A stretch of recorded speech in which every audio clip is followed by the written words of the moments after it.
Hi guys, quick update lang tayo dito kay Bloom, isa sa mga Telegram mini app na ginagamit natin dito. It's a potential project. So, recently, meron sila ditong drop game ulit na kung saan pwede ka maka-earn ng dogs na guys, no? So today, pag-uusapan natin yung sa pre-market niya kasi as per checking, meron na siyang pre-market. I-check natin yan guys dito sa video natin today. As we can see, ito yung pinaka-pre-market price niya. Merong mga nagpo-post as we can see.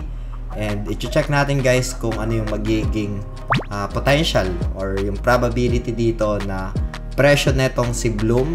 And on my end, I've been active naman dito kasi hindi naman siya yung time consuming na mini app, no? So pag-usapan natin yan guys dito sa video natin today. Pero bago tayo dito magsimula, kung hindi nyo pa na-like itong video na ito, please like this video first.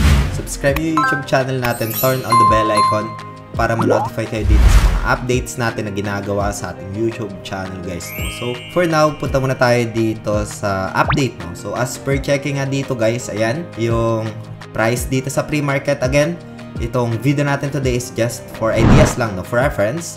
It does not qualify as an investment or financial advice. Marami tayong binigyan ng perspective before, tapos nagkaroon na ng value ngayon, nasa market na, nasa spot market na, kagaya ni Notcoin, kagaya ni Dogs, no? So nasa pre-market, may presyo na, and free lang natin nakuha iyon dahil sa potential, no? We're just see sa potential. Again guys, yung airdrop is purely speculation lang, no? So yun yung isa sa kailangan nating tandaan. Don't expect too much. Ito guys, si Bloom is isa sa mga Telegram application na sa tingin ko promising in terms of doon sa kanyang pinaka-concept, yung mechanics, no? Kasi ilan pa lang yung gantong application sa under Ton ecosystem. Itong si Bloom, malaking potential ito. Again guys, it's my own opinion.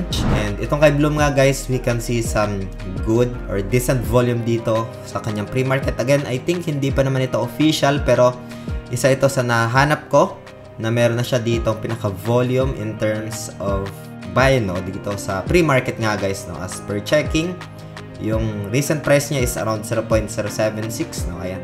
Marami din sa community yung nag-speculate.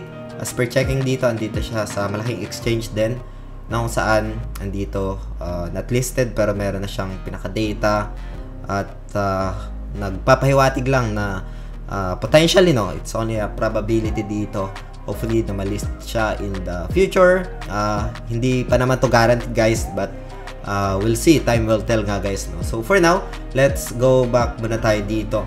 As per checking dito guys, ito yung pinaprice sa pre-market nitong si Bloom. Ayan, 13 USDT yung equivalent, 179, 0.076. Yung official link guys si Bloom, lalay ko na lang din sa description ng video na ito para ma-explore nyo din. Kailangan nyo ng Telegram, and meron tayong mga videos na ginawa na ito sa kanyang mini app before. And yun, hope you get some insight, updates dito sa mga nagtatanong. Hope I can acknowledge your questions dito. And kung hindi nyo pa napapanood guys yung unang video natin kung paano ito laruin si Bloom, kasi meron silang recent updates, developments dito na kung saan pwede kang maka-earn ng dogs aside from those Bloom points na or BP. So pwede nyo panoorin yung video na ito guys, lalay ko na lang dito sa screen.